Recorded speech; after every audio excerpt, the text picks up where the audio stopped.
Welcome, everybody. Today we're going to, I'm Mike Gravely. I'm from the Kenosha District Attorney's Office. I'm the elected district attorney here in Kenosha County.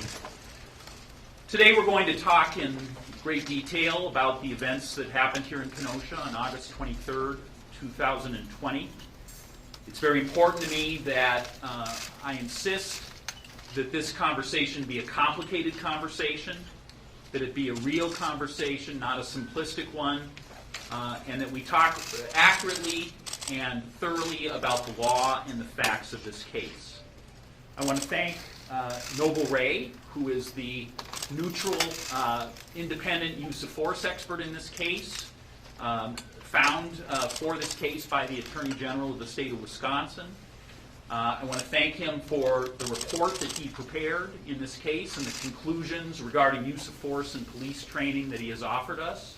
And also because he is present today and he will have a chance to present those findings to all of you and then to be part of answering questions.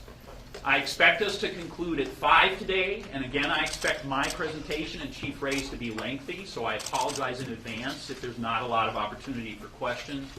But I do feel that the occasion and the tragedy that happened on August 23rd is deserving of lengthy discussion by both the prosecutor, myself, and by Noble Ray here today. Again, I want to speak to the tragedy of what happened.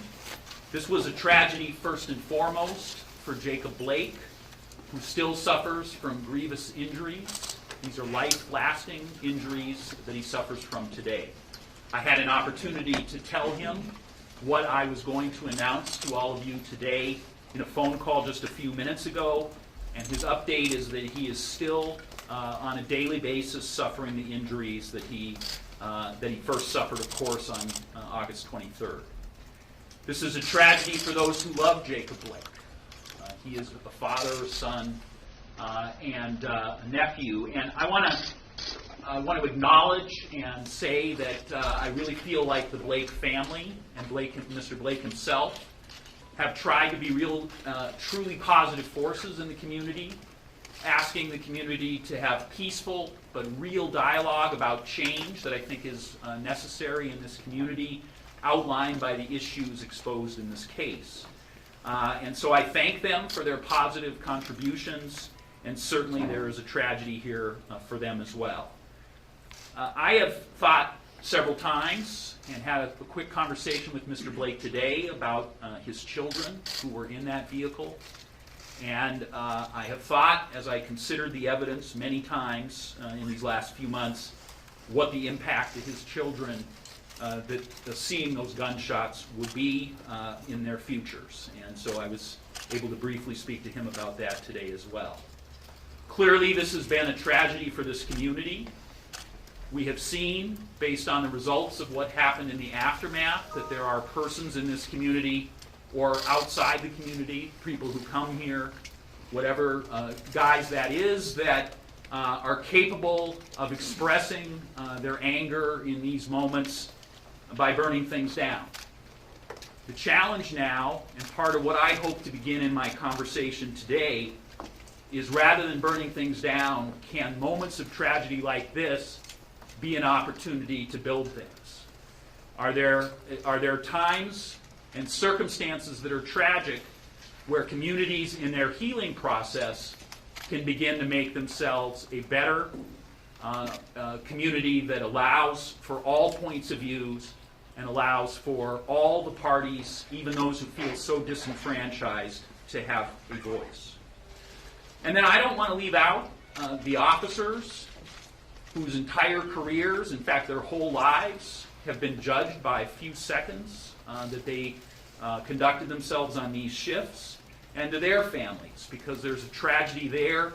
They've clearly been impacted in the several months that this decision has been awaited. I want to speak briefly in apology to all the people in the Kenosha community who have suffered in any way from the fact that this date and time of this decision was kept a secret, although possibly the worst kept secret in the history of secrets. But certainly there are many people in this community who felt like their own sense of security or their economic security, their businesses, were impacted by the fact that no one set a particular date, a month in advance, etc., to announce this decision. And that was done deliberately because of security concerns. So the advice we were given is that we could not do that. And so again, I apologize to persons out there hearing this today who are justifiably angered that they were inconvenienced in those major ways because they were not able to be given advance notice. Today, there's a very narrow decision that must be made. And so I will be announcing today the question of whether the District Attorney's Office, in its professional judgment, feels that there is sufficient admissible evidence to convince a jury beyond a reasonable doubt that Officer Shesky or any of the other Kenosha officers shot Jacob Blake unlawfully or committed any other offense. That's the task. It's a narrow task today. It's a legal and professional task. But I want to say that I feel in many ways completely inadequate for this moment. I have never in my life had a moment where I had to contend with explicit or implicit bias based on my race. I have never had a moment in my whole life where I had to fear for my safety with either police officers or individuals in authority. And yet I have had conversations with people that I trust and admire who tell me they do have that life experience. So that is an authentic experience I do not have and I do not bring to this decision today. Conversely, I have never been an individual who has left my family and gone to a shift at work knowing I could face armed persons who might try to end my life. And further knowing that in the course of my job, in facing those armed people who might try to end my life, I might not have the option to run away or to hide as any private citizen rationally would. And I know that to be an authentic experience, and that is not an authentic experience I bring to this decision today either.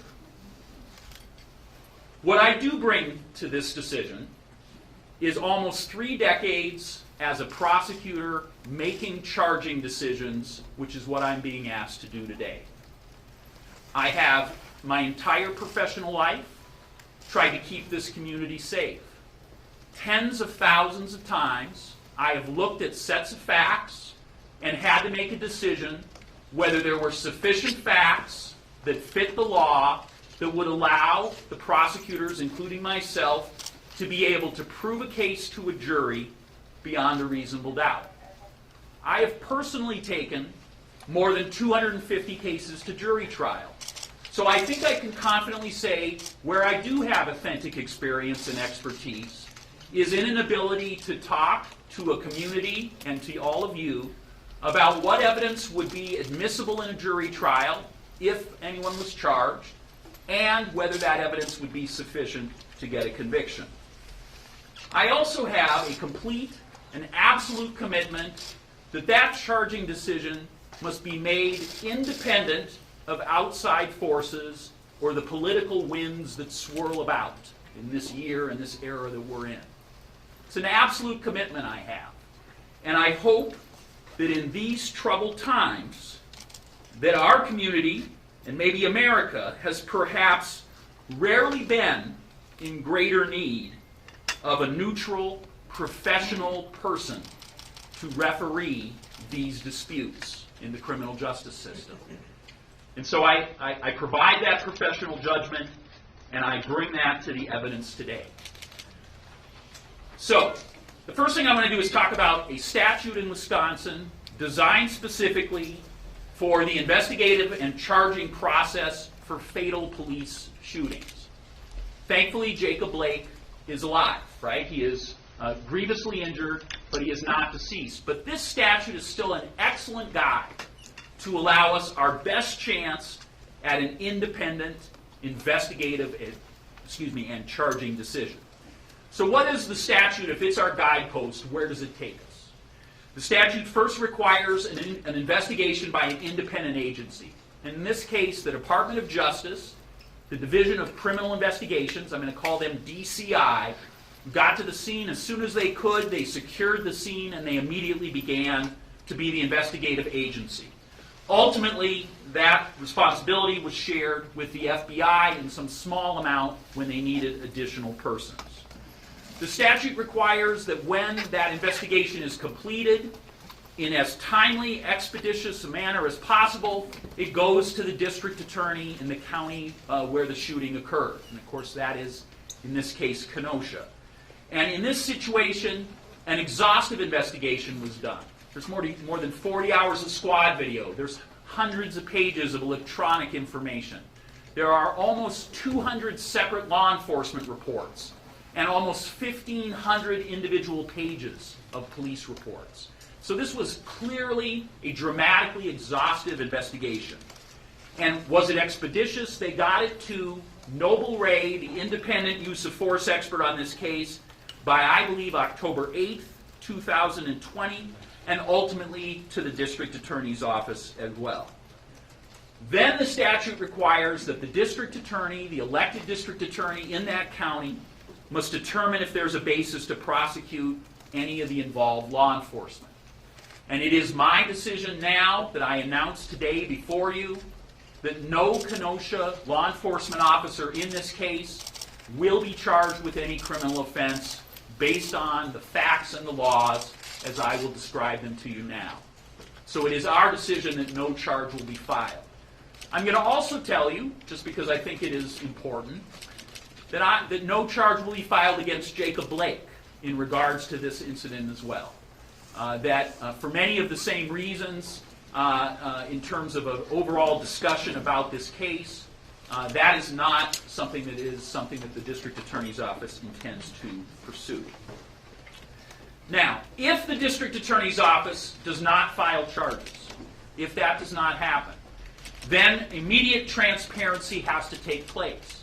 And so what has to happen is, first, the DCI website will, by 5 o'clock today, have available their complete investigative file. And second, the district attorney's office, which is not only going to put this PowerPoint, which is an abbreviated version of our report, will be publicly available, but we have a more lengthy written report that will also be available to the public. Both of those things will be available on a website that will be identified in a final slide here, and they'll both be available at 5 o'clock today. In addition, Noble Ray, the independent use of force expert, has drafted a report with all of his findings. That also will be available at that time.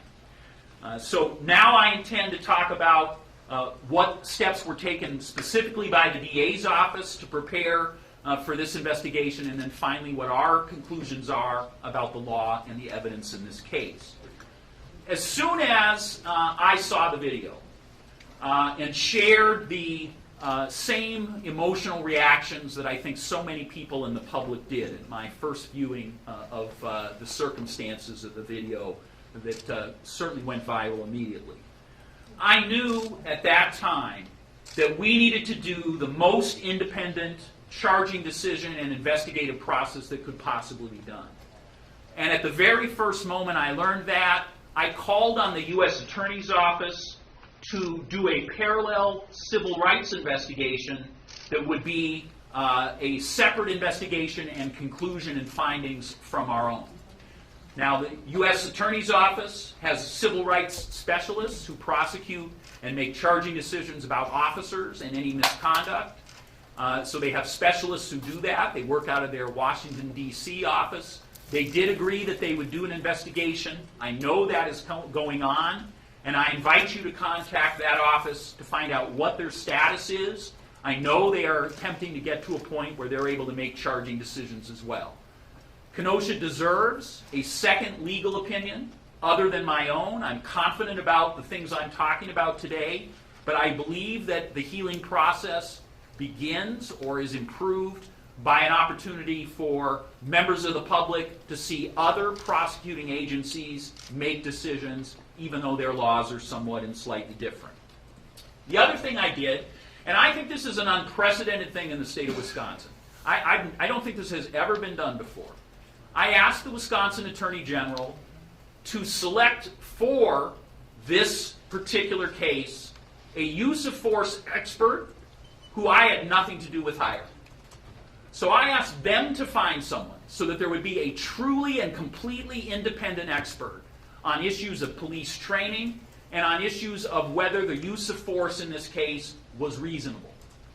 And the way I did that was I asked them to select the person without me having any input. And what the Attorney General did was he asked Noble Ray, who's with me today, who accepted. And I knew Noble Ray's name. I knew him as a national and state spokesperson for police reform and talking about bias in policing, and a person who had spent, after a long career at the Madison Police Department, his second career was trying to be a voice on those issues on a national level. When I first had my contact with Noble Ray, had never spoken to him in my life, had never met him in person in my life until after the selection was made. My first conversation with him was about how I wanted in no way to influence the decision he came to about the matters that mattered in this case. And I told him, no matter what you conclude, we're going to publish that. That will be an independently formed opinion. I won't have any influence, and you will be allowed to put anything you want in there, and I will invite you to offer any opinions you feel are appropriate. And you'll hear those shared by Noble Ray today, and you'll know that as you hear those, that those are facts and findings from an expert who the district attorney, in this case myself, did not influence. I also took pains to stay out of any contacts with any family members, any civil attorneys, any of the people who someone might think might have an ability to influence this decision. I purposely avoided those individuals. My first conversation with Jacob Blake was today, just minutes before this press conference, and I have still not spoken to any of the officers impacted in this case. Okay, so that is the legal status of the investigation. I now want to talk specifically about the law of self-defense. I do that because my laser focus throughout this presentation is going to be, if one was to charge any officer in this case, what would be the laws that govern that case? What would a jury trial look like? Because if you do not have a case you can prove beyond a reasonable doubt, as you're going to hear me talk about, then you're ethically obligated not to charge such a case. And in my belief is that this is not a case where there would be any dispute about any of the factual circumstances of this case, except for one piece of the law, and that is self-defense. Remember, these are police officers who are uniformed officers. They're called to the scene on a designated domestic abuse call. When they get there, they know there is an arrest warrant for Jacob Blake, and they take actions at that time. And the question, really the only issue in this case, would be, do they have a right to the privilege of self-defense? So, this law I would summarize as follows. The question to a jury would be, did Officer Shesky reasonably believe that the shooting at Jacob Blake was necessary to prevent being stabbed by him, or necessary to prevent someone else from being in imminent danger of death or great bodily harm? Okay, that's the simple way of talking about it. What is reasonable belief? Okay, is it what you and I would think at our computer screen or in our living room? Well, the statute says reasonable belief is actually from the standpoint of Officer Shesky at the time of the shooting. So the jury is instructed that the reasonable belief idea is from the shoes of Officer Shesky when he makes his decision to fire the firearm. When we talk about police officers, courts have had to weigh in on this idea before. The U.S. Supreme Court, in the case I'm citing here, 1989, has talked about the very specific circumstances for officers, that they're in tense, uncertain situations, and that a jury would essentially be instructed that they cannot use 20/20 hindsight, that they have to be talking about what the decision would reasonably be from an officer in the shoes of Officer Shesky with the information and training available at that moment. I think it is quite common for persons to think that have mistakes in their belief about the burden of proof for self-defense. I've heard a number of people talk to me about this case, and they say, well, let the officers claim self-defense. They'd have to prove that. And the reality is that's just not the case. In Wisconsin, and I believe this is law throughout the country, but it's certainly in Wisconsin, when there is enough information to raise self-defense, the burden of proof is on the state. It's on the prosecutor to disprove self-defense. So we would have to disprove the clear expression of these officers that they had to fire a weapon to defend themselves. Have to disprove that negative. The burden of proof is on the state in that situation. So I've told you that I do not believe the state, and we're going to go into some of the facts in detail in a minute, would be able to prove that the privilege of self-defense is not available, is not a defense in this case. And if that's true, then ethical considerations must determine what our next course is. So I want to talk briefly about the rest of what I have heard from the public in the sense of those individuals who have demanded or called for charges in this case. There's been a group of people who have said, you need to charge these officers because it will send a clear message to all officers everywhere about how they need to police in future. I call that the send a message charging decision. There's been a number of well-meaning voices who have yet said, you must charge this case to advance the causes of racial equity and to strike a blow forward in the idea that the criminal justice system is racist and expose the bias. And I call that the charge the case to advance a righteous cause. And then there's been the deeply human element, where people have said to me, Jacob Blake is a human being, his family has really suffered, and so you should charge this case so that he can heal through a jury trial, and so that his family will begin to heal through that process as well.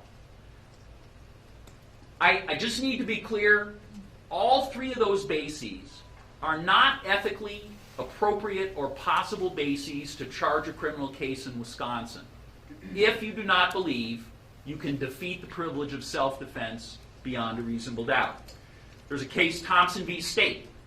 State Supreme Court, almost 50 years ago, told us as prosecutors it's an abuse of discretion to charge if the evidence is clearly insufficient to support a conviction, meaning you have to have a confidence you can prove that case beyond a reasonable doubt. Okay, so why have I taken so much of your time and complicated this conversation with all this stuff about what the law is and what the ethics are? Okay? Why is that? Most of you are here to hear the facts, right? What are the blockbuster new facts that I have to talk about? Well, I've done that because I again want to emphasize to you that this case has to be laser focused on what a jury trial would look like. Everybody has seen the video. And so from their perspective, they have tried this case at their computer screen or in their living room. As a professional, I am called upon to talk about how to try this case in a real jury room, in a real courtroom. What is the admissible evidence? What would be the actual evidence? How would that evidence play out? And would that evidence add up to a defeat of the privilege of self-defense beyond a reasonable doubt? And so that's going to be the rest of the focus here. What it means is that this case is really all about self-defense, and can it be proven that it does not exist? It is really evidence about the perspective of Officer Shesky. What is his knowledge at each moment? And what does a reasonable officer do at each decision point? Those would be the things that would be primary. And almost none of those things are answered by the deeply disturbing video that we have all seen. Almost none of those things are answered. I divide the witnesses in this case into three categories. Certainly the cops would all be witnesses. All three of these officers. There is general disagreement by the officers who were right there that this was a self-defense situation. They described the same motion that I'm going to go to in detail where Officer Shesky felt he was about to be stabbed.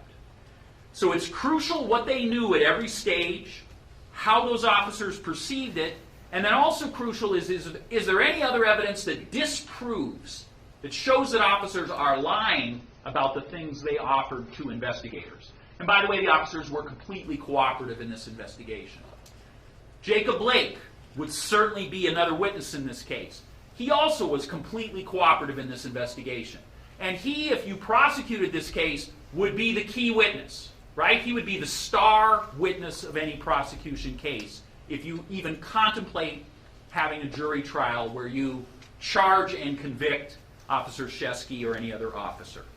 So, focusing on Jacob Blake as the star witness, where are the areas where he and the officers agree? Where do he and those officers disagree? And if he disagrees with the officers, is Jacob Blake a credible witness in those areas? And that we're going to talk about in a second. And then finally, the other civilians. And I kind of put all of us in that same category because we are sort of eyewitnesses as well, right? Because we've seen a video where we also have seen a snap, a few seconds of what occurred in this case. I believe that those civilians who were on the scene would also testify. They would be part of a trial, of course. But again, they do not testify to things that are really in dispute. And so I believe those civilians would be more defined by what they don't know, by the things they are not aware of, than the things they do know. And that when a jury considered this case, their importance would diminish because of the requirements of the statutes. Here are the 4 things I want you to consider as I talk about the evidence. Number 1, is this a domestic abuse case? Okay? If it is a domestic abuse case, are there certain considerations and priorities that officers need to incorporate in what they do? Number 2, was Jacob Blake armed? And if he was armed, what does that have to say with about officers' decisions for self-defense? Number 3, what does any physical evidence tell us? For instance, can we talk a little bit about entrance wounds into the body of Jacob Blake today and whether those have significance in supporting or in some way disproving any story that officers would have about being on the verge of being stabbed at the point that shots are fired? What about the taser evidence? Is there evidence of tasing that occurred in this case? And then, what does our independent use of force expert conclude is reasonable?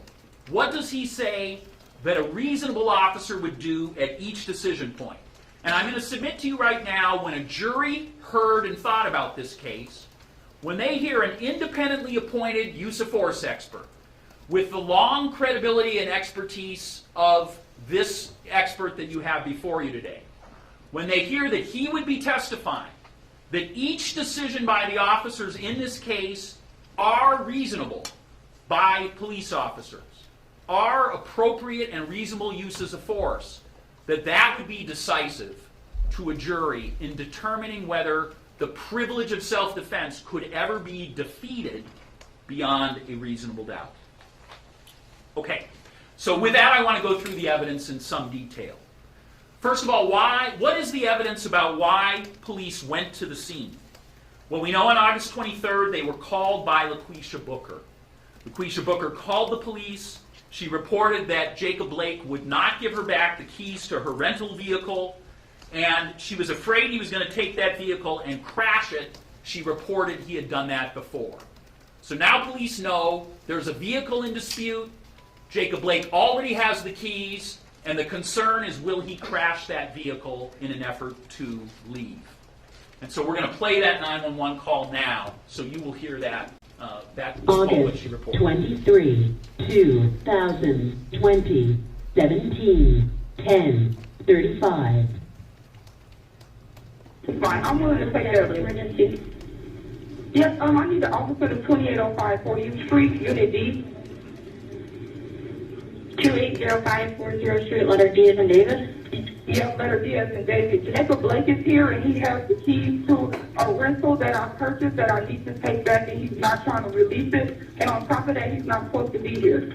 Today is his son's birthday, so I allowed him to spend a couple hours with him, but he's not giving me the keys to this rental. And that's all I'm asking for. I never would have called you guys.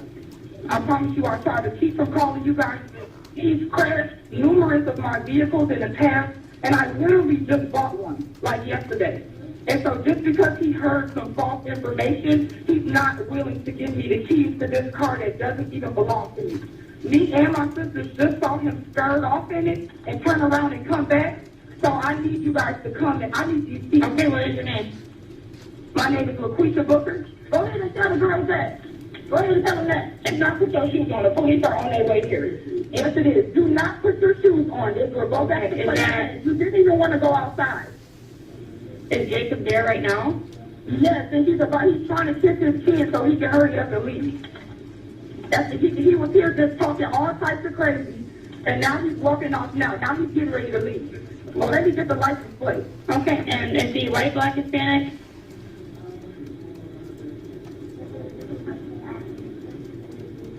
Hold on, let me get the license plate number. He's just arrested his kids.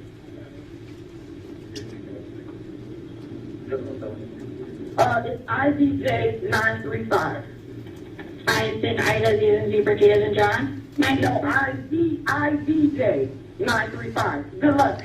V like V as in Victor?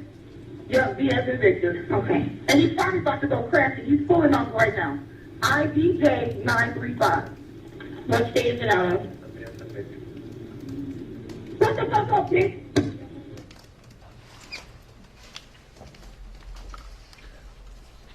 So that was the information provided to 911.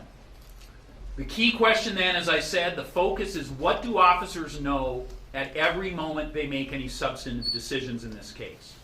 Based on that 911 call, Officers Shesky, Moronic, and Arenas are dispatched to the scene for a family trouble call, that's a code for domestic abuse, involving a domestic dispute over car keys. Dispatch also told the responding officers Blake has a felony arrest warrant for domestic violence offenses and sexual assault. And so you'll hear that dispatch recording. You'll know exactly what the officers were told as they were headed towards the scene. August 23, 2020, 17:11:27. Transfer 618-707 family trouble. Sure, 15. 707. 618-707, 2805 40th Street, 280540 Street.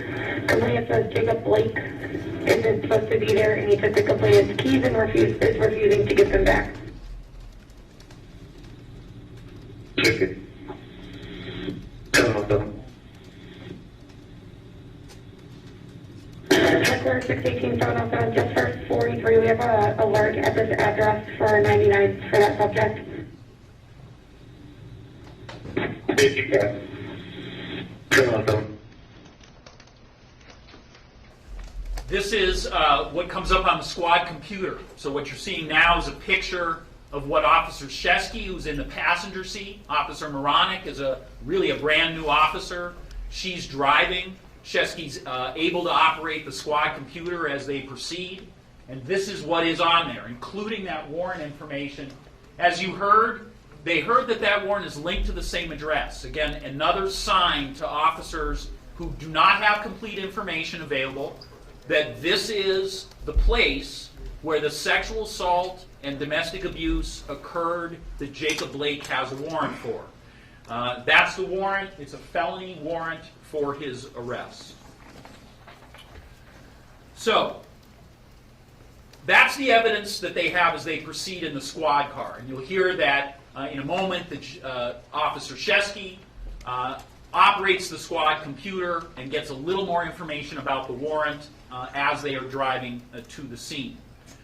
What other information do officers collect before any force or any action is done by officers in this case? So they arrive at the scene. Officers Moronic, Shesky, and Arenas all gather and head towards where LaQuisha Booker and Jacob Blake are located at this apartment building. And Officer Shesky sees Blake putting a child in the disputed vehicle. So now Officer Shesky has the added information that this vehicle that he believes Jacob Blake has keys for, that he knows is in dispute, now has a kid that's been included in the mix in that vehicle. Officer Shesky hears LaQuisha Booker yell, "It's him, it's him. He has my keys, it's my car, it's registered to me."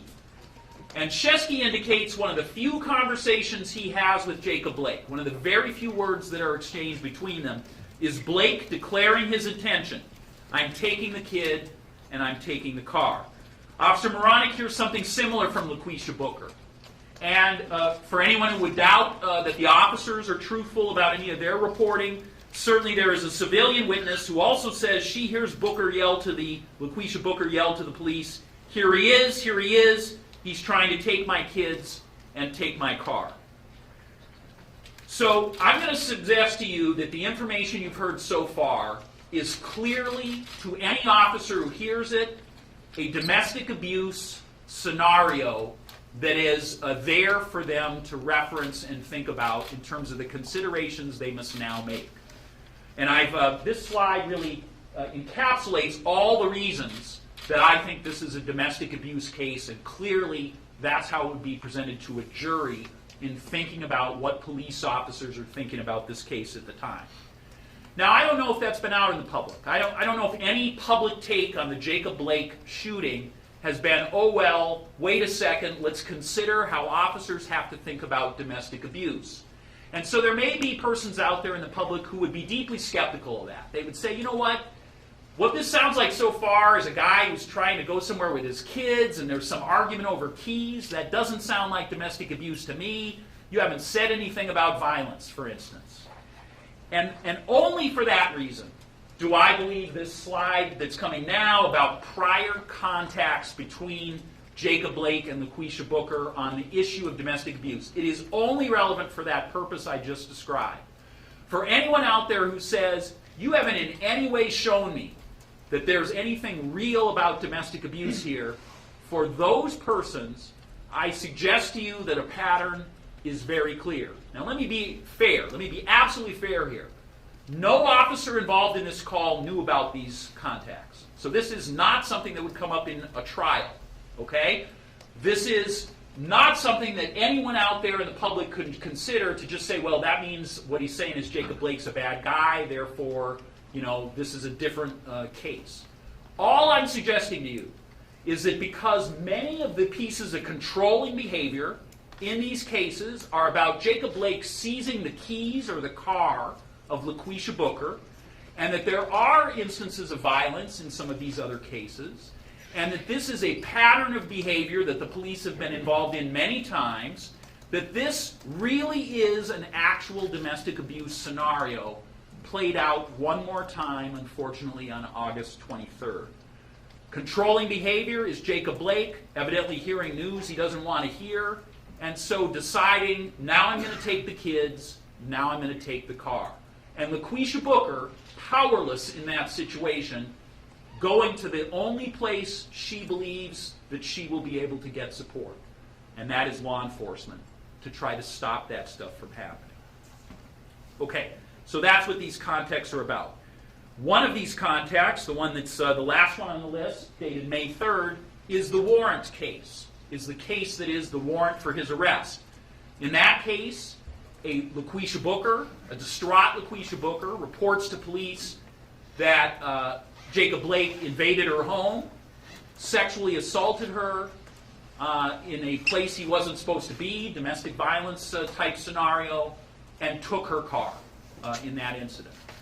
That is the felony sexual assault, domestic violence case that he had a warrant out for on August 23rd. Again, it involves her car and that kind of controlling behavior. Just to further talk about domestic violence, in case you say, well, you know what, those all look like old offenses. How do I know that this modern stuff is, this recent stuff is domestic violence? Well, this is a text from Jacob Blake to LaQuisha regarding that May 3rd incident, where he's texting her. Same pattern we see so often in the Kenosha District Attorney's Office in domestic abuse charges. Tell them you don't remember what you said and that you'd like to drop charges. So it's the same domestic abuse patterns that are so concerning, that are so difficult in terms of safety of the individuals who are suffering as victims being played out in this case. All right, why have I spent all this time on this? Okay, so, domestic abuse is a part of this. What possible reason would there be to spend this many minutes on it? And it's really because I want to be clear that officers, these are common calls for officers. And there are factors and things they have to consider that we as civilians probably don't consider every day. And that officers maybe don't even consider on other types of calls. And so it's about the fact that there's unpredictable anger that happens even in front of officers in circumstances that don't necessarily happen in non-domestic calls. And that controlling behavior, things like making sure that, I'm going to take your keys, I'm going to take your kids, that those things might be things that have to be looked out for. And then again and again, the fact that children can be pawns in the middle of these situations. That people who in no way want to harm their own children can sometimes endanger their children acting out the domestic abuse scenarios. Police are aware of all of those things, and those are all things that have to be priorities in their consideration of these type of calls. All right, I mentioned to you that Officer Shesky could see there was a warrant. That's the other large factor in this case. Here's a copy of the warrant that he would have been able, that is the cover sheet of that warrant. And I brought the policy of the Kenosha Police Department because it's so important that you understand. And I think that it's possible that Noble Ray will speak to this. Officer Shesky and these officers do not have discretion on something like a felony assaultive warrant like this. When they come across Jacob Blake, they must attempt to arrest him. They don't have other options. They can't say, that guy seems like he's going to fight with me, I'm not going to arrest him. There is not discretion in this regard. All right, so sure enough, there is resisting behavior. All right, that is clearly a large portion of this case, and I'm not sure any of that is really displayed on the video that we have all seen in any real way. But there are many commands disobeyed, and that's not only talked about by all the officers, but that's admitted by Jacob Blake in his statements, and there are a number of civilians who talk about that as well. And there are multiple ways that officers try to bring Jacob Blake into custody. Again, none of those, I think, visible in any of the videos. They try to direct him to the ground. They try to multiple officers try to grab his arms and secure him so he can be cuffed. He admits at one point, officers were trying to handcuff me, but I was able to get up. There's a time where he's down on the ground. I think we'll show you a video in a second that's enhanced, where a really close viewing of it shows Jacob Blake is on top of someone who has to be Officer Shesky, based on everyone else. And Officer Shesky says, I was on top of him, and then he was on top of me as we were grappling for me trying to get him under arrest. Most importantly, he was tased twice using remote kind of tasers, and once with a direct strike with the taser. So I'm going to suggest to you 3 attempts were made to tase Jacob Blake to get him in compliance. There's the refuse of tasers all over the ground at different locations in this case when the scene is explored by DCI. And both Officer Moronic, but most importantly Officer Shesky, who's an officer who's been around for a few years, say they have never seen a defendant before who had as little impact by tasers as Jacob Blake did. And so that was certainly a factor in terms of the use of force options that were exercised in this case. Very important. Jacob Blake, while actively resisting, arms himself with a knife. I continue to hear, I think I heard it at the rally last night, the vigil, where someone again said he was unarmed. It is absolutely incontrovertible that Jacob Blake was armed with a knife during this encounter. uncontroversial. Most uncontroversial because Jacob Blake, in all of the times he spoke to DCI, admits he possessed a knife. Even tells us at different times he had the knife in different hands at different times. So he arms himself with a knife and refuses to drop that knife. And I know that knife is not easily visible in the video, but we're going to show it to you in a minute. So first, this is the video where you can see at the back of the vehicle the struggle going on.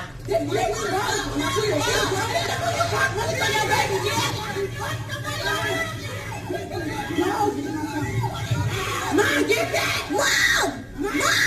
Mom! You have to get back! So there's a lot of that video that is on the other side of the vehicle, as many of you saw. And again, that's an enhanced video, but it's unsteadily handled. Obviously, the person very nervous because of the traumatic events occurring as they videoed. But it does show a moment where Jacob Blake is on top of somebody who has to be Officer Shesky and shows at least a glimpse of the struggle that otherwise is not captured on video. Okay, so here is the beginning of much of the video that all of you have seen. Okay, so this is Jacob Blake as he begins to circle around the car. Officers are now keeping their distance. They're at gunpoint. And that's because officers have told us and DCI that they all, at that point, had seen him with a knife. And so they are keeping their distance in accordance with their training, and I believe Noble Ray will talk about that briefly with you as well. So at this point, I don't think you can see the knife. He walks around the vehicle, and you may have seen it there. This is an enhanced video, DCI doing the maximum they can do. There's a glimpse of the knife. The far left is that knife in his hand. Jacob Blake admits that. Jacob Blake admits to DCI that he had a knife in his hand, and that's what that is. It's not a cell phone. It's nothing else. He admits it. The knife itself is pictured there. It's a razor blade type knife. And then we have DCI, an analyst, take the shape of the knife and the size and match it to the picture to see if in fact it fit, size and shape, and in fact it is a match. So we say with confidence, based on Blake's admission, based on all the officers saying it, and this video evidence, he clearly is armed with a knife as he walks around and approaches the driver's door. Okay? Clearly armed with a knife in that situation. All the discussion that he's unarmed contradicts even what he himself has said multiple times to investigators.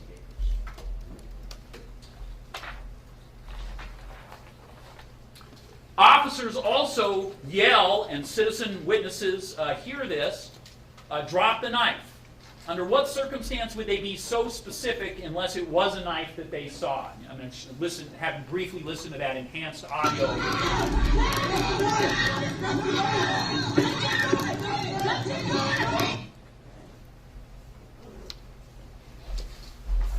All of those things lead the investigators, lead myself, lead Noble Ray to say incontrovertible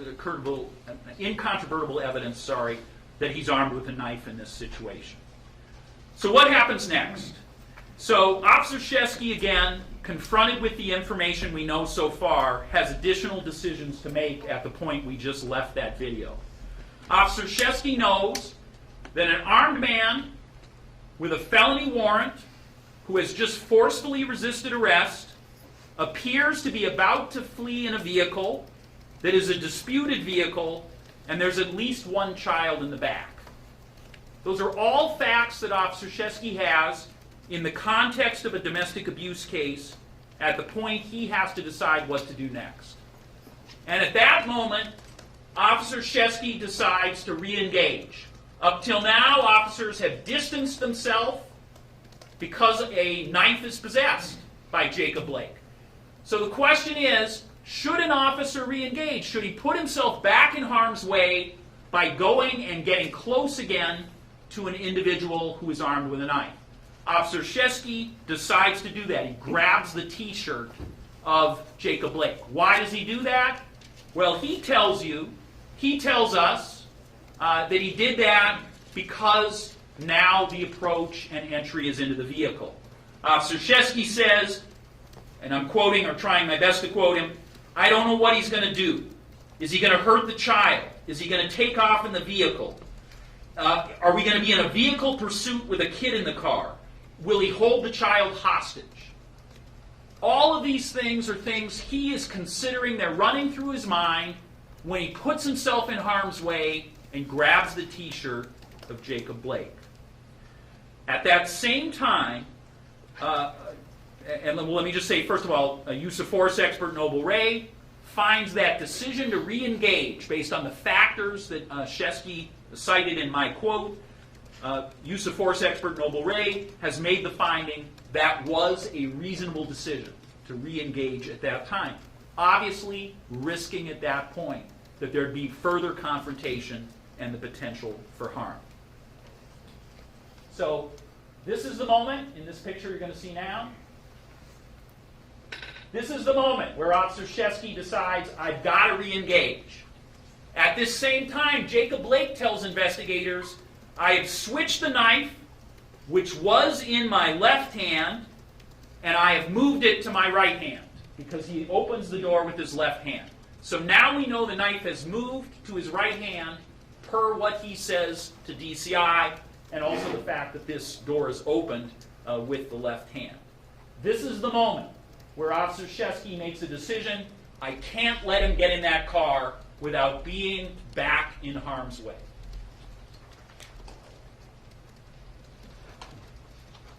This next picture is what happens next, right? And again, you've all seen this in the video. Both Officer Shesky and Officer Arenas report what happened next was Jacob Blake twisted his body, moving his right hand with the knife towards Officer Shesky.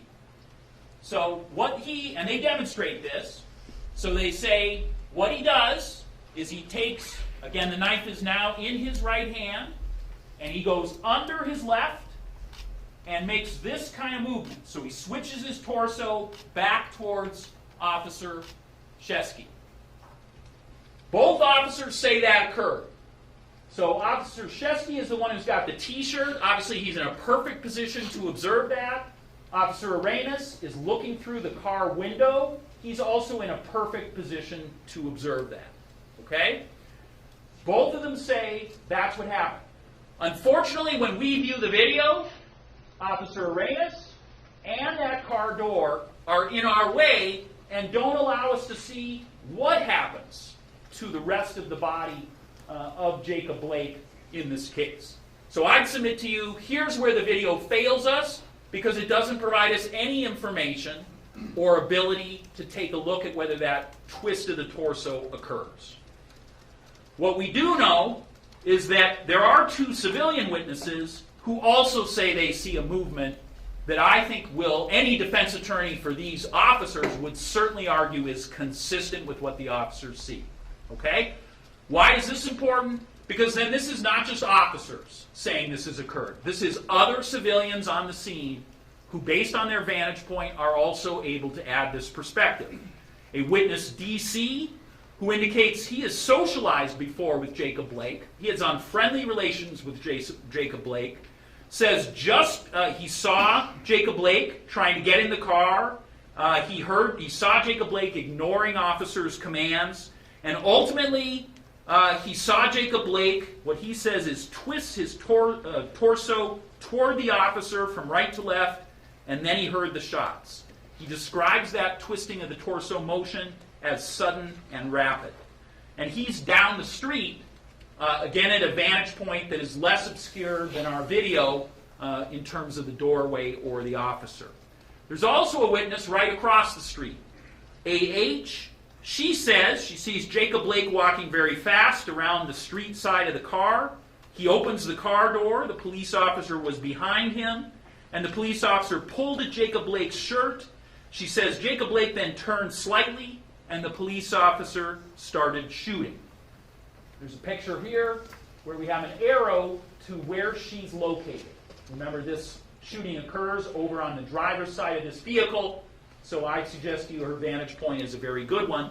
And clearly a defense attorney defending officers in this case and talking about the privilege of self-defense would have these civilian witnesses as key witnesses in their case. Now, there are other witnesses in this case, right? There's a number of other eyewitnesses. And again, I suggested that those witnesses are very similar to us. We saw the video, so we've seen snippets of what happened, but there's also things when we watched the video that we did not know. And I share that experience with all of you. They were witnesses who were appalled by what they saw based on what information they had, and of course they didn't know what officers knew. So here's the type of things they didn't know, those other witnesses. They didn't know that this was in the context of a domestic dispute, and that might be something officers would have to factor in. They didn't know there was a felony arrest warrant. They didn't know that Jacob Blake was armed with a knife, though you now know that. We didn't know that when watching the video the first time. They didn't know there was no permission to operate that car. And some of them didn't know that there was a child in the car. So again, I would suggest to you, many of the witnesses in this case would be very clearly defined by the things they don't know and that really matter in terms of the privilege of self-defense.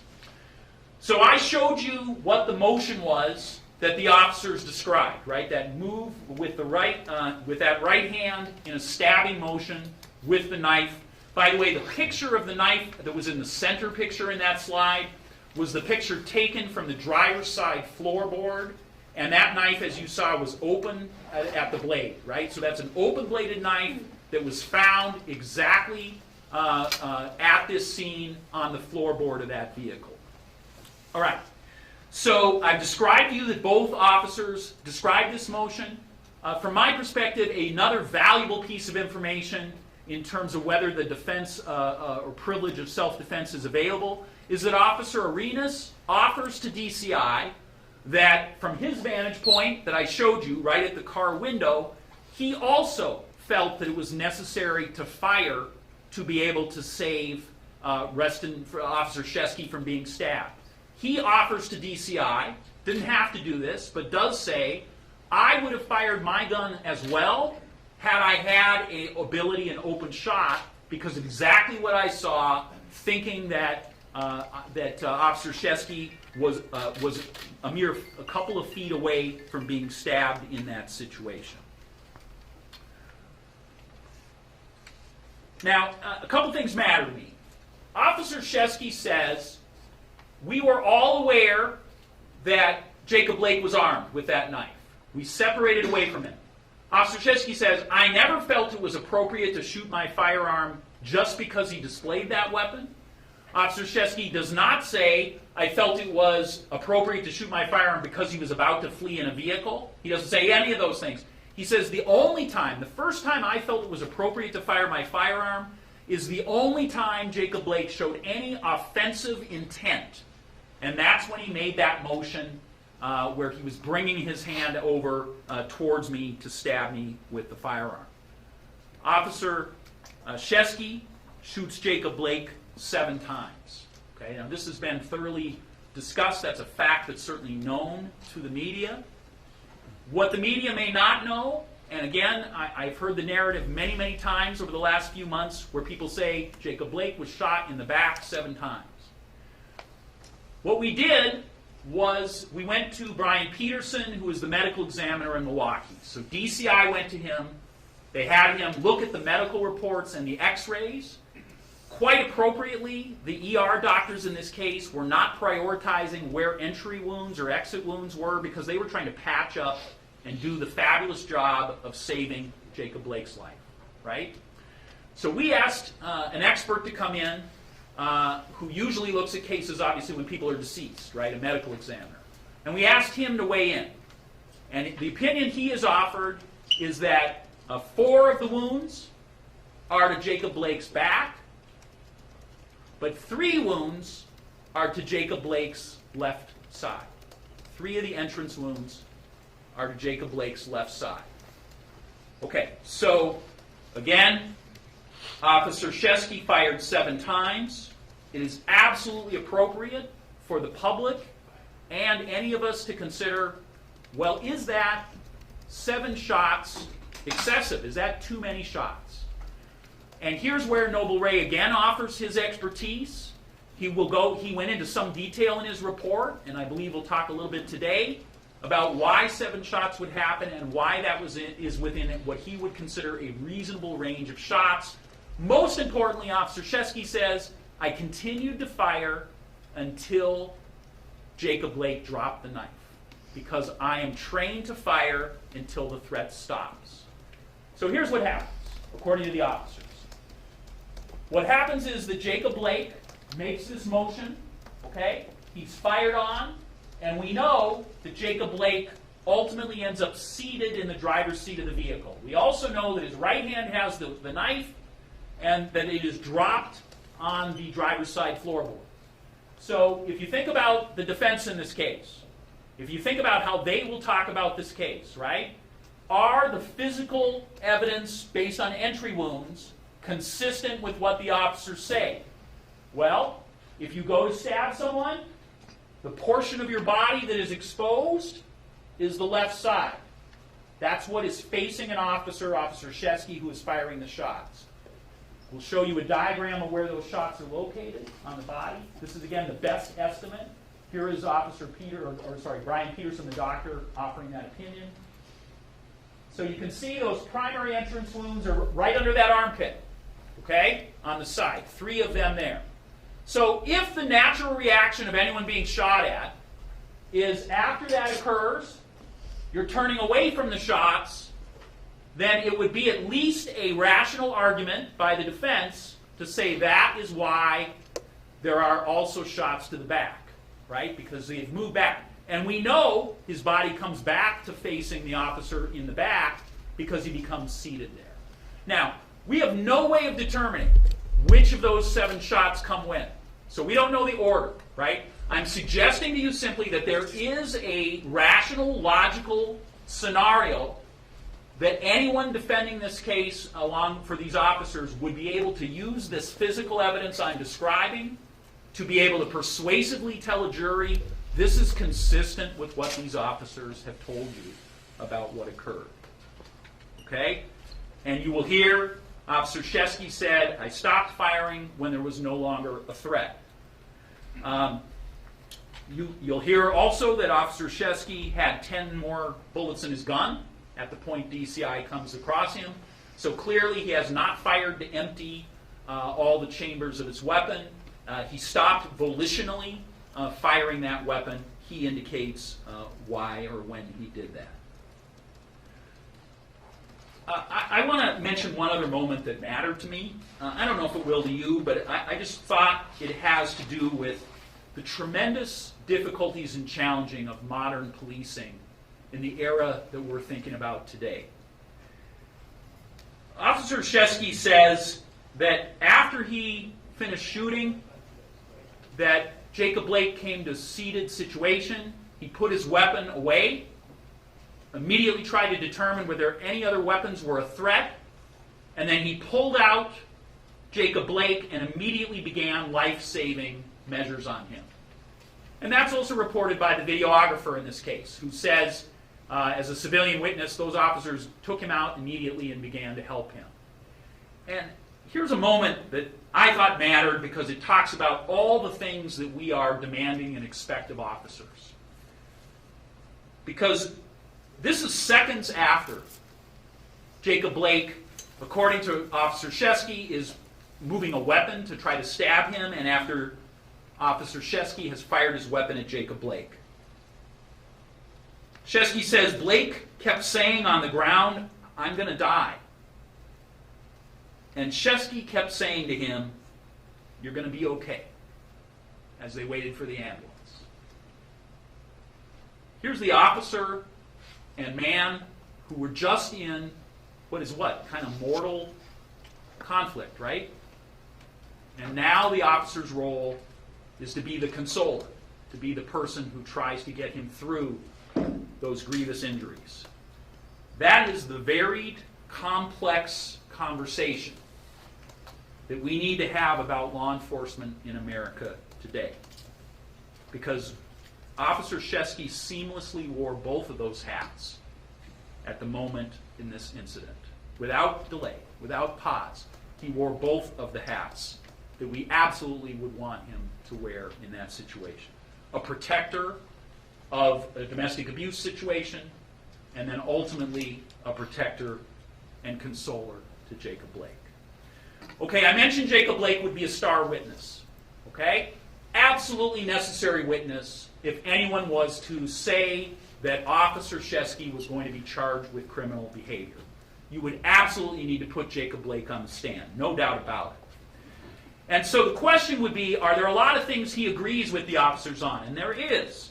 He admits he got into an argument with LaQuisha Booker. He admits he wouldn't give back the car keys. He admits he was armed with a knife. He admits he physically struggled with officers. He admits he twice ripped out the taser probes and continued on in not complying with the officers. He admits that he was attempting to get in the driver's seat of the SUV. All of those things that are completely agreed on.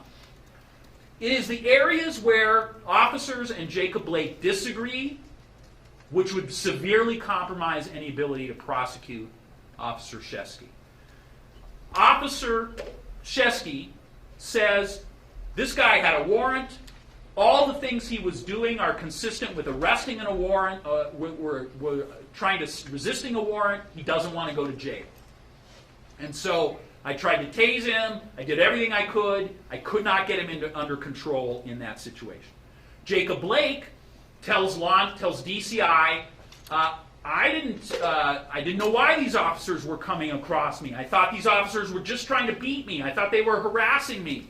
I had no idea or reason for these officers to do this. They never told me why they were doing this. And so I'm just trying to get to a safe place and away from my kids. So DCI asked Jacob Blake, well, did you know there was a warrant for your arrest? And he said, I did not.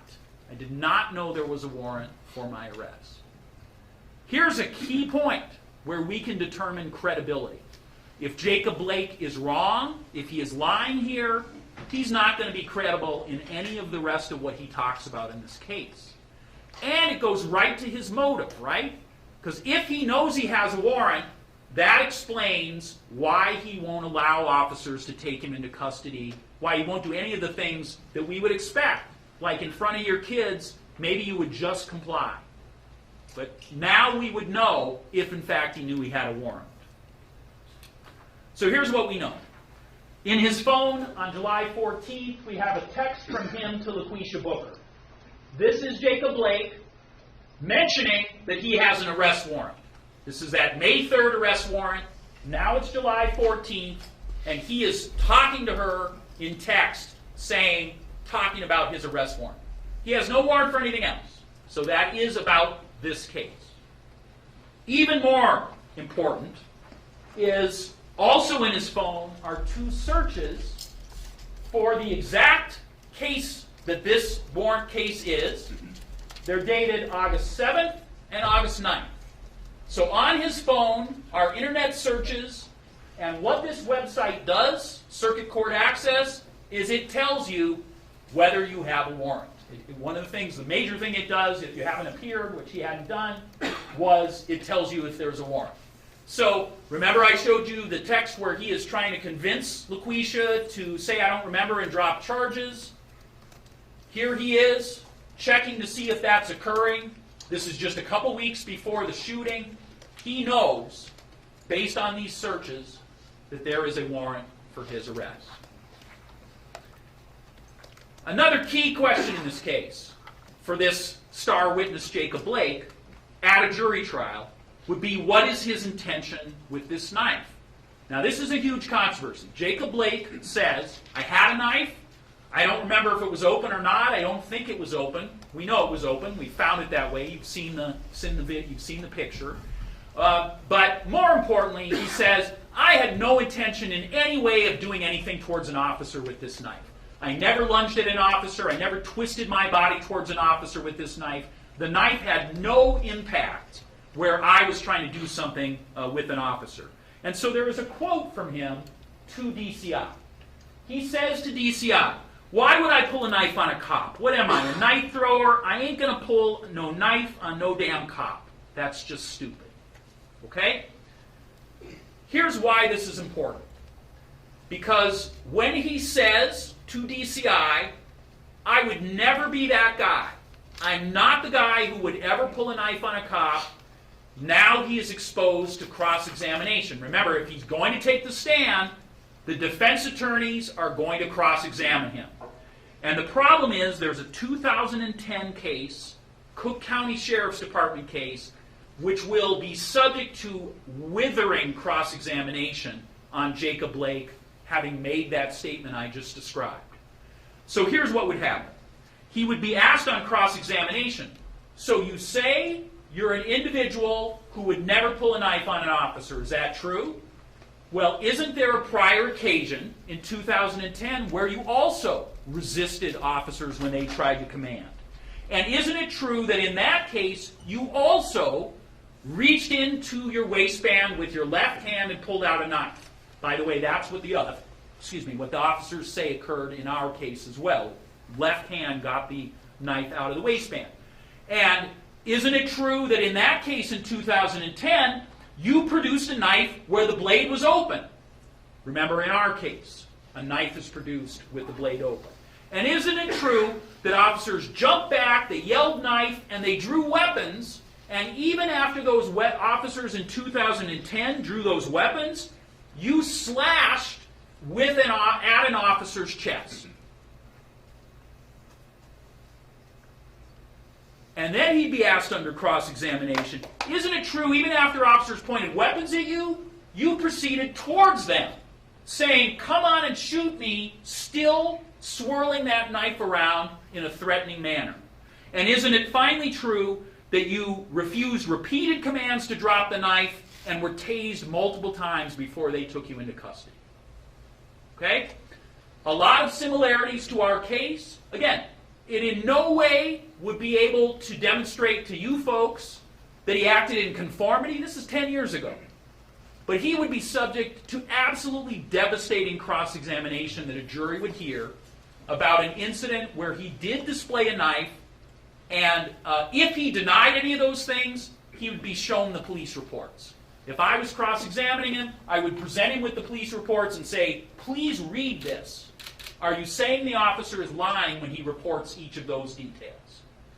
That would be the jury trial that would occur if Officer Shesky was charged and the privilege of self-defense would be in place.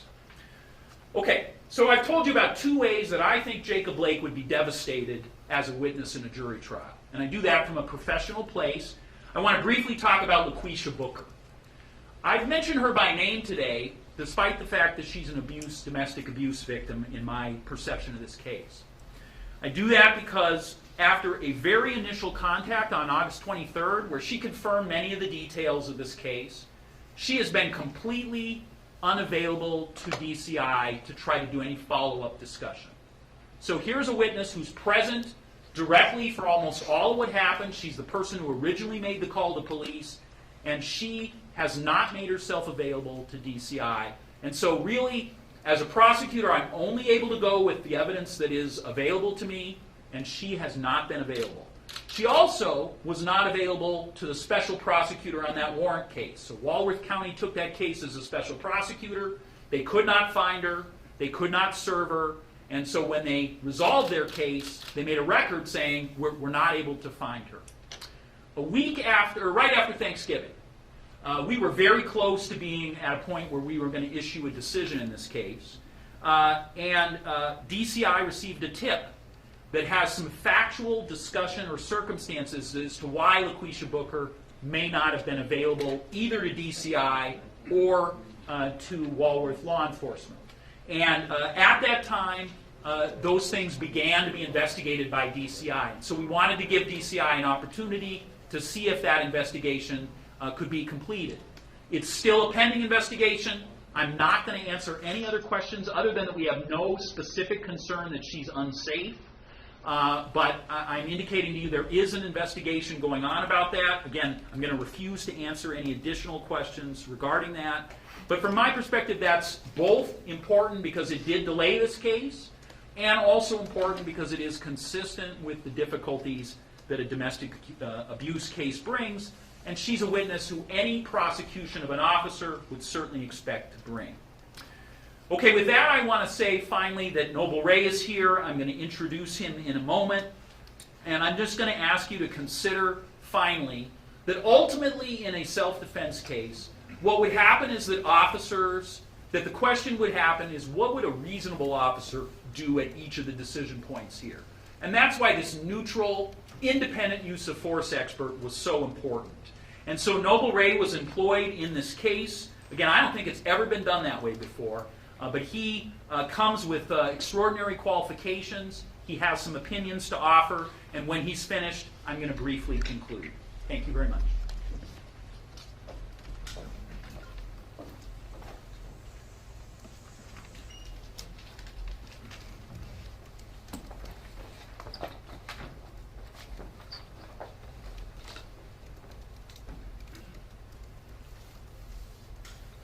Well, thank you. What I'm going to do is I'm going to highlight some things. I'm going to stay pretty much close to issues related to use of force related to this particular case.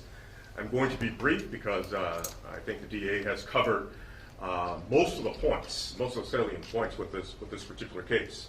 Let me start off by saying, just like many of you, when I was contacted originally by the Attorney General's office about exploring if I could be part of this particular case, I was a bit surprised because having served as a chief of police in the state of Wisconsin for 10 years and law enforcement here for 30 years, this is something that is unique. This is something that has not been done, to my knowledge, where you would have an expert witness in this fashion. Usually, it's someone that is in the field doing it. The reason why I was asked was because in the state of Wisconsin, for those of you that are not aware, there was a law that was passed in 2014 that required that the Department of Criminal Investigations would have to do the investigation. And that was for reasons of transparency, objectivity, etc. But before then, as a chief of police in the state of Wisconsin, we had to do our own investigations. So I had the unique responsibility as a chief of police for 10 years of overseeing somewhere in the neighborhood of 10 to 20 officer-involved shootings. So I come to this with the perspective of having to deal with officer-involved shootings as an administrator, as someone who has investigated, and as a 30-year officer that has investigated use of force complaints. So that is my background, I believe, was one of the reasons why I was asked, along with, working at a national level, dealing with reform issues both on a national level, working as a deputy monitor in Cleveland. I won't go through a whole lot of the background, but I think those are the reasons why I was asked. My resume and my bio is also will be available with my report, so if someone needs to look further in terms of my background, it is available to you. Like most Americans that saw that video back in August, like most Americans, I was very troubled. I was emotionally troubled. As a person, that really bothered me. From a human standpoint, it just cut away in ways that most of us really understand. That was very difficult to watch. As a police professional, when I looked at that, I had problems. The first thing that came to my mind as Mr. Blake is rounding the corner in front of that vehicle is, why didn't the officers just grab him? Why did they just grab a hold of this guy and take him down? Why did they allow for him to get to that side of the car and then shoot him in the back? That's how I felt. And those were my feelings that I had. The other feelings and emotions that came from this was this. You had a mother, and I'm a father. You had a grandmother, you had a mother that you could see on television was in a lot of pain in terms of what happened to her son. You had a father that was angry, which I understood. I understood that time and that date, the anger and the feelings. Having led a police organization for 10 years, I knew that the officers and their families were also going through anguish. Overtones of a domestic violence situation led me to believe that these things are still real in the society. So that's how I came to this. These are the emotions, these are the thoughts that I came to this. I was asked to do an independent investigation and independent review. Again, as an administrator, as someone who hasn't been involved with use of force issues. So let me hit on some points, because again, I think a lot of the points have been hit on, but I do want to emphasize some things that was there. First of all, officers in the state of Wisconsin and all over the United States are bound by Graham versus Connor. It is at the root of what they're thinking. It is at the root of how they approach a use of force situation. And Graham versus Connor, there are three things in the state of Wisconsin and all of the United States that an officer is thinking about in use of force. One is the crime. And in this particular case was unique. The seriousness of the crime was already taken care of in reality because it was a search warrant, a serious felony warrant for sexual assault, a serious felony warrant. So that part was taken care of. And what's important about that is that in most use of force incidents, an officer is calculating in their mind, do they have PC? Is this serious enough based upon Tennessee versus Garner? You have to have some level of seriousness. Okay, so that was one, the crime. It was already taken care of. The PC was already dealt with by a judge and had been signed off on it. So that's one. Number two is the person actively resisting. Actively resisting. That means that they're just doing everything they can not to be taken into custody. And in this particular case, you've heard the DA describe this. And in this particular case, I would call it extreme actively resisting.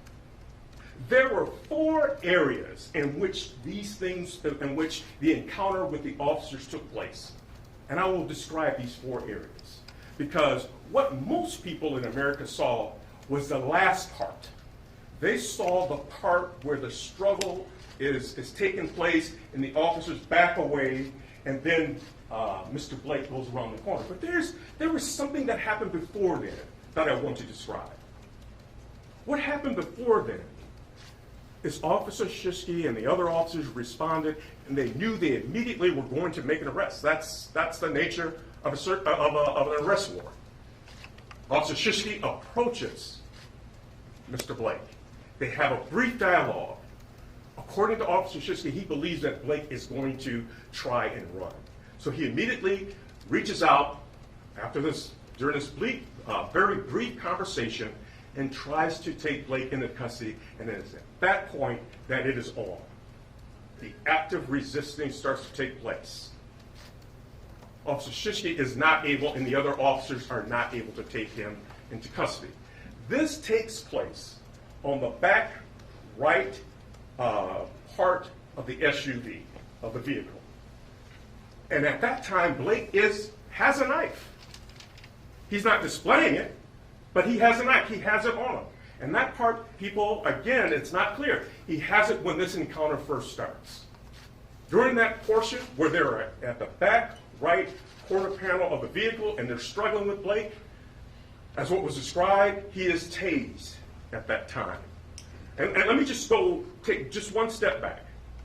From a use of force standpoint, the way officers are trained is at first, your presence is part of the use of force in what you do. You'll all go, and you've seen the protests that we've had, and if you see officers out there, the presence means something.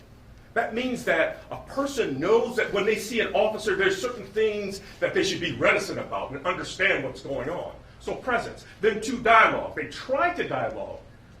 But as what was mentioned and what I found in the reports is that it happened so quick. There were some comments exchanged between Blake and Officer Shishki, and it was on.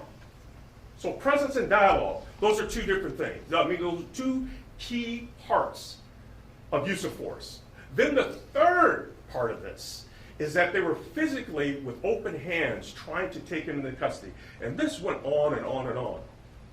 Okay, the other part, while they're at this back right quarter panel, is that Mr. Blake is tased. The taser prongs, based upon the officers, they believe that they deployed the taser in the manner in which it should have worked. Mr. Blake takes the taser prongs out, they have little or no effect. At the same location, they try what is referred to as a drive stun. Now, if you talk to people in the profession that really are experts on tasers and the impact of tasers, this is unusual. Tasers work somewhere in the neighborhood of 60 to 70% success rate, depending upon the department that is collecting the data. But it is unusual for this to take place, to just pull the taser prongs out, okay? And then also a drive stun. So that is at the back right corner panel. The struggle ensues around to the rear of the vehicle. Again, there are more use of force intervention options, as is referred to by the state of Wisconsin, the intervention options there. At the rear of the vehicle, what takes place is that they decentralize Blake. And when they talk about decentralizing, they took him to the ground, Officer Shishke, who is the primary officer engaged in all of the use of force that takes place here. He takes him to the ground to immobilize him, to make sure that they're trying to take control. They also, during that time, Officer Shishke delivers strikes to Jacob Blake to what is referred to as diffuse him, to confuse him. None of these things work. Witnesses can see that not only they're struggling in the rear, but they also see that both Blake and Officer Shishke at one point in time, they have each other in headlocks. Officer Shishke feels uncomfortable. He feels that his gun is exposed. These are things that take place. Now, so you start to the back right corner panel, you go to the rear. The struggle continues to ensue. It reaches a point where Officer Moronic believes that things have gotten out of control. They're unable to restrain him or take him into custody, that she decides at that particular time to contact dispatch to have more officers respond. And they also make the comment, two of the officers, Officer Shishke, Officer Moronic, make the comment that they feel that, that they don't have control, they're starting to feel tired, it's 87 degrees, it is hot, it is an August day, they're losing, they feel Blake is actually stronger than they are, so they move back to the back right corner panel. That is the part where everyone starts to see this thing again. That's what's covered in video. So you miss the other two parts. So when they're back by that back right corner panel, that is where, let me take a step back because I'm missing an important piece because it wasn't covered earlier. When Blake is first contacted, he has the knife. The knife, it drops or it is placed. It is either dropped or placed. It's kind of unsure when you listen to the statement, but it falls down and it is by the vehicle, underneath the vehicle. And then Blake and the officers are struggling. They go back around. I believe, based upon the statements that I've read, that he does not have a knife at that time when he is at the rear of the vehicle. That's why I'm using the locations. So when they struggle back around to the back right corner panel, it is at that time, I believe, that Mr. Blake recovers the knife and is armed again. He picks the knife back up. Those are his words, that he picks the knife back up, and he is armed at that particular time. So back at the right, that corner panel, they're struggling with him. He is tased again. He pulls the prongs out again. Now, during this struggle, the officers, two of the officers believe that they have seen a knife and they describe it in their reports. The primary officer involved in this, Officer Shishke, has not seen the knife, but he believes that Blake is going for a weapon, and he describes that in his report. So what you have is that you have the struggle going on where you have two officers believe that they have seen the knife, they describe it in two different ways, they move back around, and it is at this particular time that the struggle ensues. They're on the right side, back on the right side of the vehicle. They have backed away, they have tased them. The struggle again continues. And then at one point in time, when they're back on the right side again, it is Officer Moronic who shouts, "The knife." They see the knife. They see the knife. It is at that point where the officers create distance, they step back with their firearms, and that's what you see on the video. So just again, so it's really clear, It starts from the back right corner panel, it goes to the back of the vehicle, and then it comes back around. When he comes back around, that is when Blake picks the knife back up. So there was a lot missing out of that. And once he picks the knife back up, and as he starts to move around, that is actually the first time that the primary officer in this, Officer Shishki, sees the knife. That is the first time. So we have this thing that is rapidly evolving. It's dynamic. How rapidly evolving it was? From the time that this thing starts, from the time that the officers arrive and they move around, and as District Attorney Gravely described, that as you've seen in the video, Blake moves around the vehicle. They go around to the front driver's side, and they start to pull on Blake, and then the shots are fired. From the time the officers arrive until the time those shots are fired, it is 1 minute, approximately 1 minute and 5 seconds. So all of this is taking place in 1 minute and 5 seconds. That's how rapidly evolving the situation was. So I just wanted to give that overview because I think a lot of that was missed. Let me quickly go over, because one of the questions that I was asked, and I'm constantly asked when people knew that I was involved in this, and again, this was covered, but I do want to hit some of those, was did Blake have a knife? And there was overwhelming information indicating that he did. Investigators, and all of the investigations, Blake was very clear that he had a knife. As I mentioned, he had it at the beginning. The knife is dropped at one point in time during the struggle. Blake decides to pick the knife back up. It is armed, it is visible, they see it, they move back around. All three responding officers report seeing it. It was at the end that they all saw it and they reacted to it in a use of force manner. Now, just think about this. The two officers saw the knife. Two of the officers saw the knife at the beginning. But because, and this is what I surmise, but because Officer Shishki was so involved with the struggle that they could not back away. Because what you're trained to do is create distance in space so that you can take evasive action and maybe take cover, maybe create dialogue. And that's what they did in the end. They created distance in space, as you can see in that video. There are several photos taken at the scene where you see the knife that was there, that was described in the end when Blake was shot, and it's on the floorboard of the driver's seat. You also see photos at the processing center where the knife is resting there.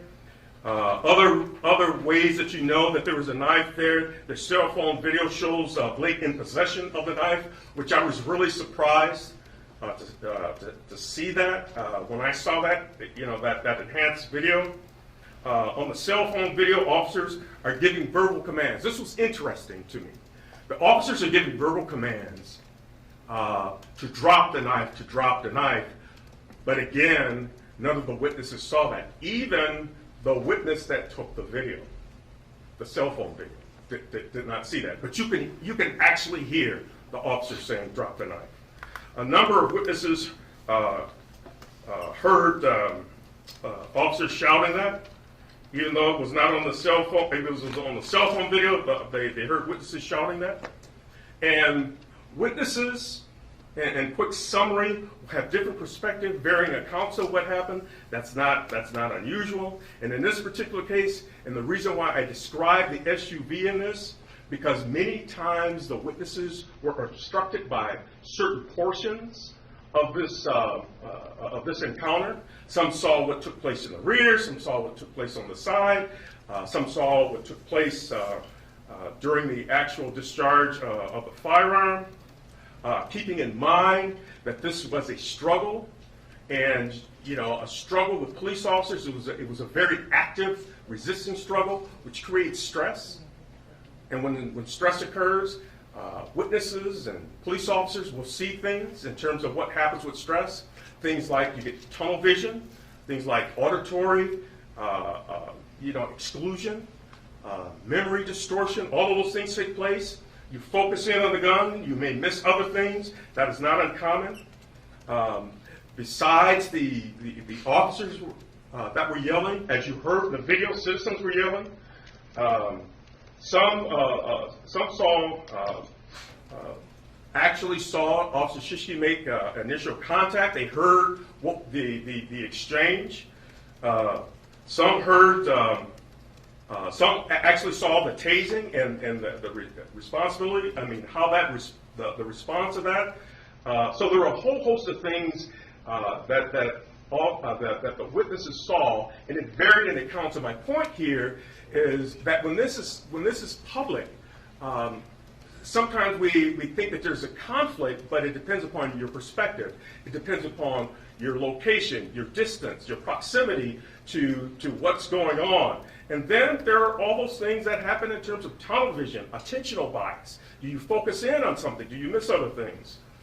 Also, the rapidly evolving nature of this. This took the entire incident. By the time they called dispatch, that shots were fired. It was about 1 minute and 5 seconds. Going to officers acted reasonably at the scene. There were 4 key decision points that I looked at. And I want to go through these really quickly, but I do want to hit on them. The initial choice to arrest Blake. They had no choice, and we talked about that. The discretion they did not have any discretion. This was not a lower level warrant. There are times with a lower level warrant you may say, you know, we'll decide to come back or do something like that. But in this particular case, it was a felony warrant. They did not have any choice. Drawing their firearms after the physical measures did not work during the tasers. When they drew their firearms, all of them were able to see that Blake was armed.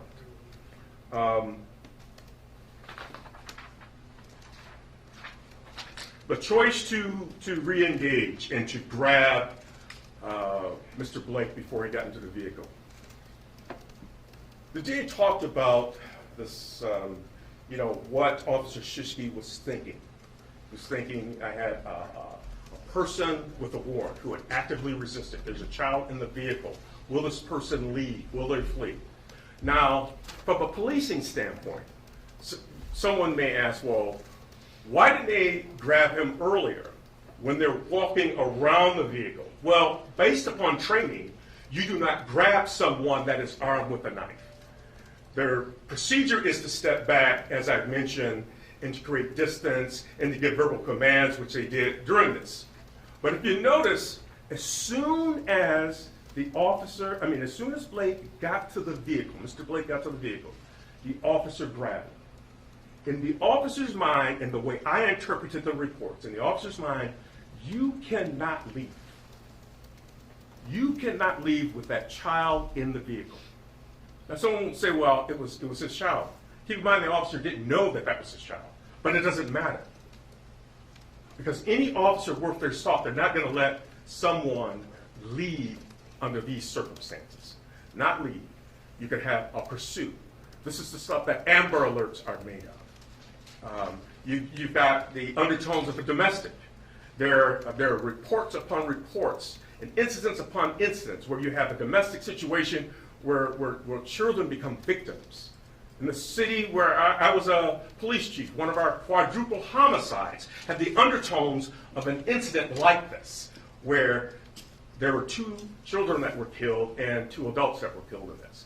So a police officer is not going to allow for them to get into the vehicle and leave. That is critically important.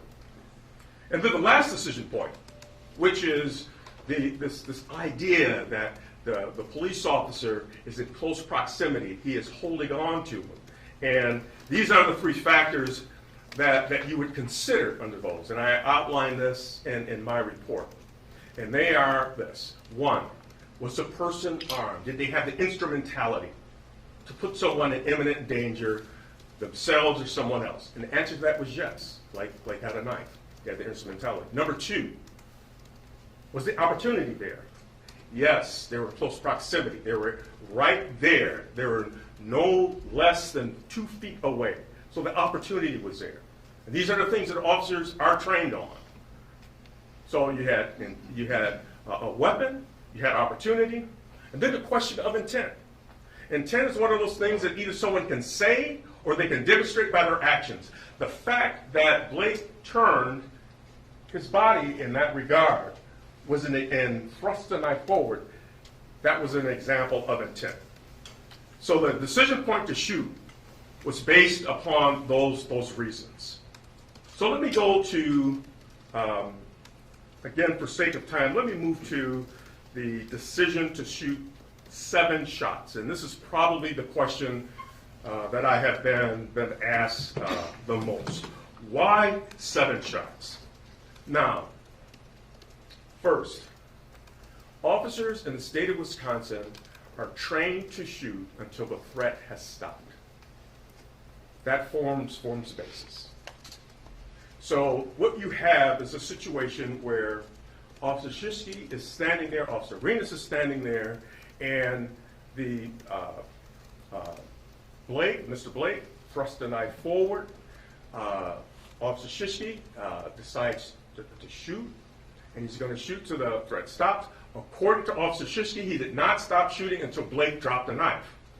Now, that encounter, in terms of when the shots started and when the shots ended, was roughly between 2.5 and 3 seconds. 2.5 and 3 seconds, which he got off 7 rounds. So at one point in time, which is very difficult to determine, at what point in time did Blake drop the knife? Was it at 4 shots? Was it at 3 shots? Was it at 6 shots? Which is really hard to determine. But in 3.5 seconds, it would have had to have, in 2.5 to 3 seconds, it would have had to have been within that time frame. So that's how quickly those 7 rounds went off. Adding to the complexity of this is something that is referred to as a perception reaction time cycle. And in short, what that is that when you decide as a police officer that you need to stop shooting based upon what you see, feel, and understand in terms of the stimuli that this is no longer a threat, so you have to articulate that or think about that in your mind and then have a physical reaction to stop. The experts in the field say that that takes somewhere in the neighborhood, that gap time takes somewhere in the neighborhood about 1.5 seconds. In that time, you can get off another round, and that is the reaction time. Adding to the complexity would be things like officer readiness, meaning training, experience, age, all of those things come into play. Also, stress, auditory exclusion, time distortion. This is a stressful environment that the officer is operating in. So that is why I concluded that it was in an acceptable range. An acceptable range, a range. So the range works like this. There are those things that are under in terms of use of force, and there's those things that are excessive. The accessible range falls right within that category there. So let me move to the last thing that I would like to comment on in terms of kind of a framework that you use here, is that, as I've mentioned, if I didn't, I'll clarify it, the officers involved in this use every one of the intervention options to try to restrain Blake during this situation. It was everything from presence, dialogue, hand techniques, diffusing techniques, the tasers, so eventually, unfortunately, really unfortunately, was the use of deadly force. In all of those situations, there's this thing called proportionality. And proportionality works like this.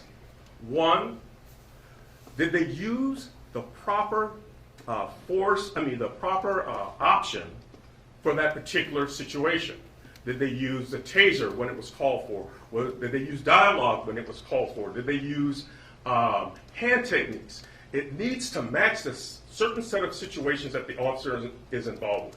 That is proportionality. That you obviously don't use a baton to hit someone when the situation calls for dialogue. That's the type. Then it is the amount. Was the amount proper? And in all those situations that we saw, that the amount was proper. Then the third thing, and that is what America is looking at, and this is why I want to end on that, is that even if the officer does all of those things, there is still something that is called the eye test. Does the American public see it in that way? And that is always a question that we struggle with in terms of proportionality. It may be legal, it may be within policy, it may be with training, but there is still a question with the public in terms of proportionality. So I'll leave it at that and turn it back over to the DA to see if there are any questions for Q&A. Yes. Can I ask a question? Sure, go ahead. Derek Monroe, Rapid TV, Berlin, Germany. According to your policy, which dictates basically shooting someone until the threat is stopped, why is it showing up that it's supposed to that shoot to kill? Why one shot was not sufficient to immobilize someone, either leg or arm? Why did it take 7 shots to stop the person? Yeah, I'll let Chief Ray back up. Okay. First, this is involved. When I first started in policing, we were trained to shoot 2 rounds, recover, examine what is going on in your environment, and if the threat is still continuing, then you shoot 2 more. What has happened, or what had happened over time, is that between the time that the officer would lower to the low ready, the threat at times would still continue and the officer was in jeopardy, and many times the officer would get hurt or killed. So the training evolved to the point where, right now, is that you shoot until the threat has stopped. Now, many people will think that officers shoot to kill. That is not what they're trained to do. That is not the philosophical underpinnings of what officers are expected to do. An officer is expected, when they're using deadly force, to use deadly force to the point where the threat has stopped. Does that make sense? Or is it? Well, but it's very subjective because the threat has stopped. The whole world was looking at this. The European public looked at this simply as a matter of extreme excessive force. Okay. Where it takes 7 bullets to stop somebody. It's just not acceptable in many different cultures. Maybe it is acceptable here, but frankly, for a lot of people outside of the United States who are looking at this, it looks like a prime example of the police abuse. I would totally concur with how this came from. I felt that way. But the flip side of that is that it is not necessarily true that in a use of force situation that it would only take 1 shot to stop a threat. What you want to do is to stop the threat. That is the intent. That is the approach behind this. Mr. Question from the Adrian Broadus here from CNN. What is your message to members of the Black and Brown community, those who were expecting at least an attempted murder charge? You said at the beginning of your statements, as a father, it was tough for you to watch. And the district attorney, I would ask you the same question. At the beginning of your presentation, you outlined so clearly you don't know what it's like to walk in the shoes of Black and brown people. So let's speak to that, please. Thank you. And the question is, what is it like? Could you? Well, the question is, what is your message to members of the Black and brown community? They see you there, they saw you as someone working closely with the case, and most likely put their trust in you. My message is this. This was a difficult case. It was a difficult case when I was asked to get involved in this.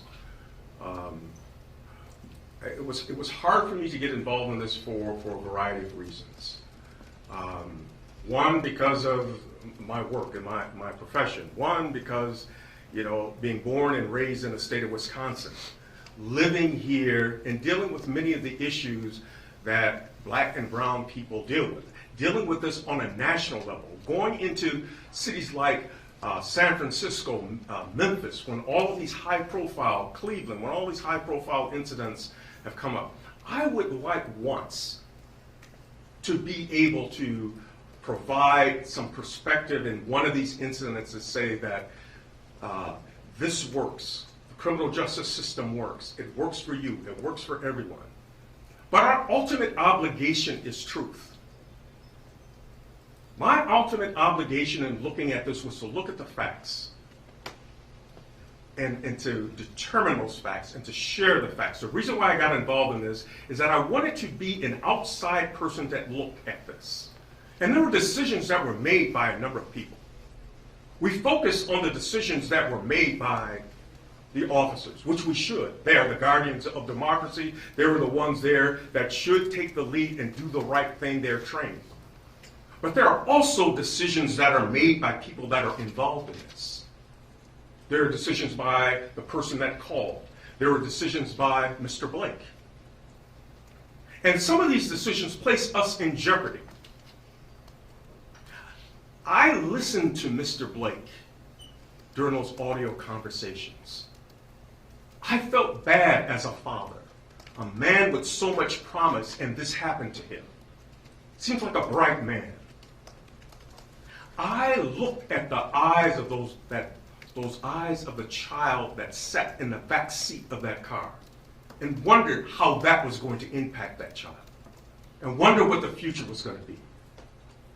The criminal justice system is a difficult system. It is hard. It is harsh. It is difficult. It has the history of racism on top of racism, and we are trying to work through this. But we cannot work through this by just trying to find a decision that is comfortable with people. We've got to find the right decision. It's got to be grounded in truth. It's got to be grounded in facts.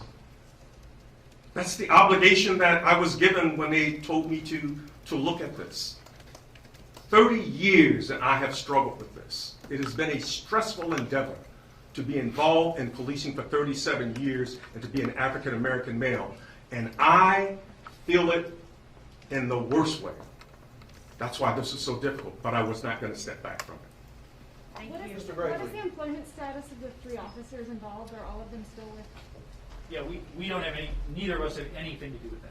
So we're not able to help you in any way on that. Why couldn't the officer, you said that it was impossible for the officers to let Jacob Blake leave. Although all the time we hear that, like in a hit and run case or a high-speed chase, it's too dangerous to continue the pursuit. Why was that not even an option in this case? Yeah. Go ahead. Yeah. Thank you. Okay, what you want to do in a situation like this is minimize the harm and minimize the risk. So the harm that we had there at that particular time is we had harm and jeopardy to the child that was in the back seat, harm and jeopardy to the officers that were at the scene, and potentially to the people that were there. To have a vehicle that is moving around at a high rate of speed, you have increased the harm to the community. You have also created a situation where we get hundreds of thousands of these a year, potentially, where you have an Amber Alert, you have a child that is abducted. And the connection here is that many of these take place not with strangers, their boyfriends, their relatives, their fathers. The incident that I talked about in Madison, when there was a quadruple homicide, that was a father involved in a domestic. Another one was a boyfriend in 2011, where 2 babies were found in the trunk as a result of a domestic. That's what officers are trying to avoid. How many children were in the car? I want to speak to that briefly as well, though. So those of you who are from Kenosha or know Kenosha know that in the 4 months just prior to August 23rd, there were 2 fatal accidents where police chased individuals. So we had 2 fatal accidents resulting in the deaths of the individuals driving those vehicles. LaQuisha Booker has a prior contact in those cases where a vehicle was stolen from her in the context of one of those domestic incidences. Officers got in a high-speed chase with Jacob Blake, and her vehicle was crashed. So this is not a hypothetical thing. This is real. This is something that happened with Jacob Blake in a previous incident, and it happened twice in Kenosha, well known to any police officer in this situation, twice over the last 4 months. So this is not some hypothetical, why wouldn't you do it this way? The examples in Kenosha on a local level over just the few months before this case was high-speed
when our goal is to stop someone.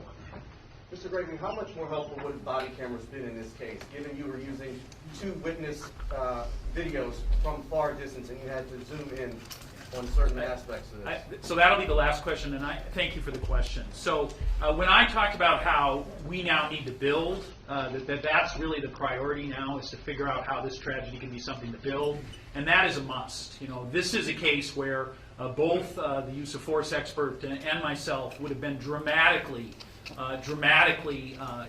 assisted by body cams being present. Obviously, those direct views that you see from those two officers should certainly have been preserved on body cameras.